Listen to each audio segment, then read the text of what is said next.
word Gen Z complimenting parents, the ones that will listen to you, can talk to, they can share ideas with you. Those are not my parents. My parents were authoritative. They will just tell you, yeah, you can go and sort out yourself. So I had parents that just told me, this is what you are going to do. So I had to go inside my room and start to change my mindset on what I needed to do basically. But basically my advice basically is, the first thing you need to do is to pray. Alright? Your parents want the best for you. That's the truth. Just that their ideology might be different from your ideology. They want the best for you, they want you to succeed. If they don't see reasons why what you are telling them is right for you, they will not allow you to do it. So first of all, you need to first pray about what you want to do and pray that God helps your parents see. If that's actually what God will have you do, let God help your parents see reasons with you why you should go in that line. As one. Then two, you need counsel. Because I ended up talking to a lot of aunties and uncles who understood what I meant and advised me basically. So everybody knows, I don't know about now, I think now it's quite better, but then being an artist in Nigeria, it's just like suicide. Seriously, what are you going to pay school fees with? What are you drawing? What are you painting? So then when I look about it, I say, this is what you done, you pay school fees, throw the paper away. Basically. So being an artist was a no-no, basically. So I got counsel from my uncles and my aunties, and they told me that it's not too conducive to be an artist in Nigeria. But however, I can still try to continue to hone my talent, find ways to build on my skill from external. So it doesn't have to be around the four walls of school. You can do that. What do you use your holidays to do? What do you use after when you come back from school, after doing your assignments? What do you do with all those extra hours and time? I could actually build my skill with those extra time, and at least do something that I'm sure I can get something out of, which is my in medicine. I can focus on that in school. That way I can kill two birds with one stone. So first of all, pray, get counsel, and third, you have to work. There's a part of working. This is why your parents don't believe they are going to do well in a particular area, because they don't see enough reason from you, from your end, that you are going to really do well in this area. So you need to actually work. You need to make sure that thing you want to do, start learning about it, start developing yourself on it, and start proving them wrong. You understand? So in your quiet time, if you are artist like me, what I do is when I'm in my room, I try to make masterpieces. They come to me, I'm like, actually, did you paint this? And I guess I painted this. Like, oh wow, you're so good. But you're a doctor, Sha. You understand? But you need to start proving them wrong. And slowly, if that's what God has for you, it will work out for you. Thank you so much for that, Dr. Jideofor. And I hope you guys are learning something from all of this. So I hope as we are talking, you're jotting down and you're actually getting knowledge. Because time for questions will soon be here. We are going to be taking questions from you. And also, I'll be asking you questions. You know me now. I'll always ask questions. Okay, so the next question is, what birthday?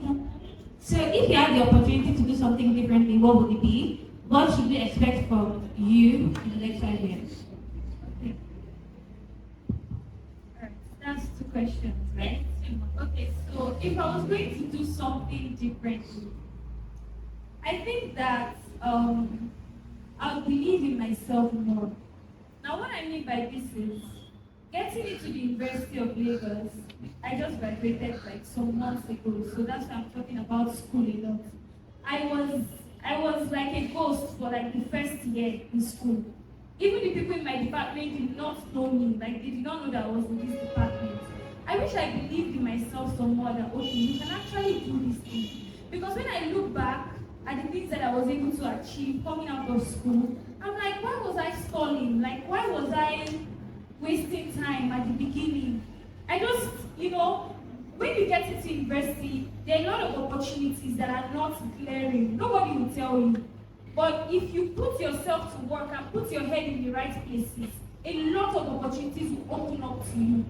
But if you just say, I just want to come out, because you will hear a lot of it. I heard a lot of it getting into school, and that affected me. I heard a lot of just graduate and figure out what you want to do in your life. Since you're not studying medicine, you're not studying anything, major. So just graduate and come out. I heard a lot of students saying that, a lot of seniors saying that it doesn't really matter. That even people that are studying this and that, they don't have jobs. No, a lot of negative talk, and it just affected me.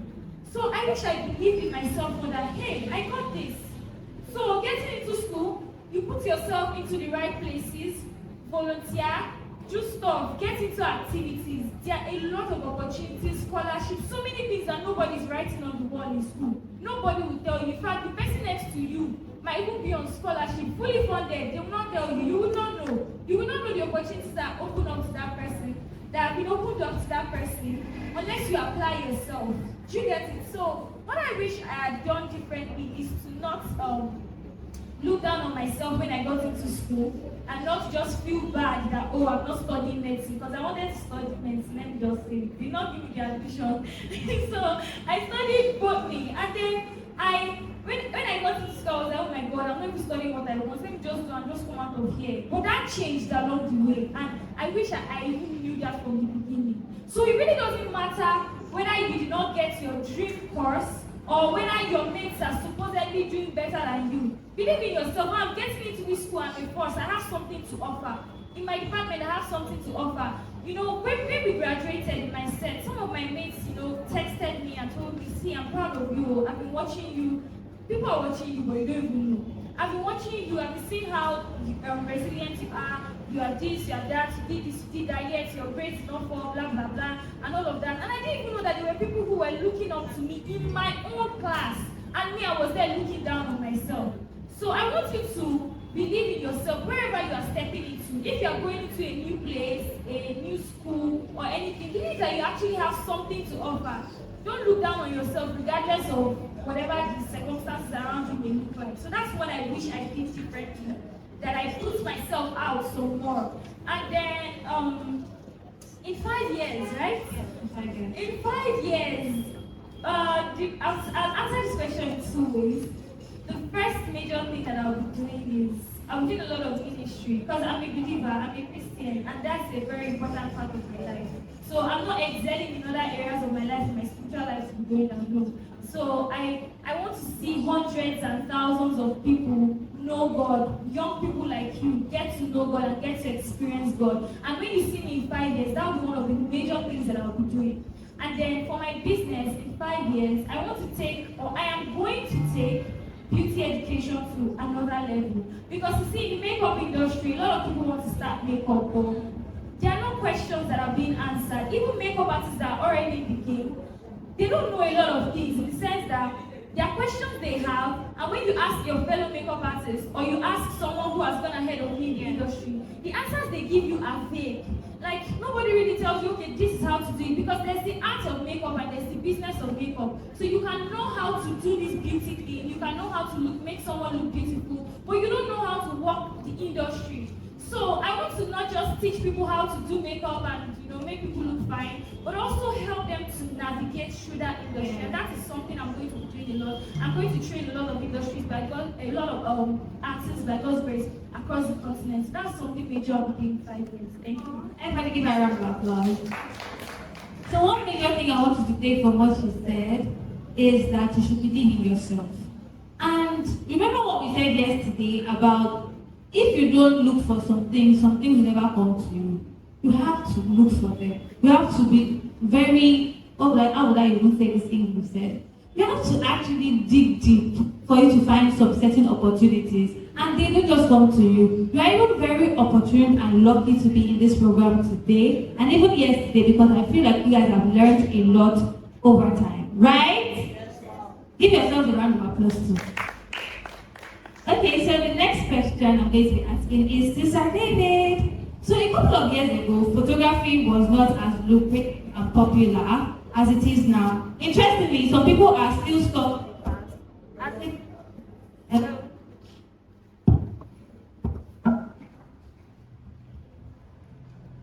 as a portrait and wedding photographer. How doing well in your field? Please shed more light on this.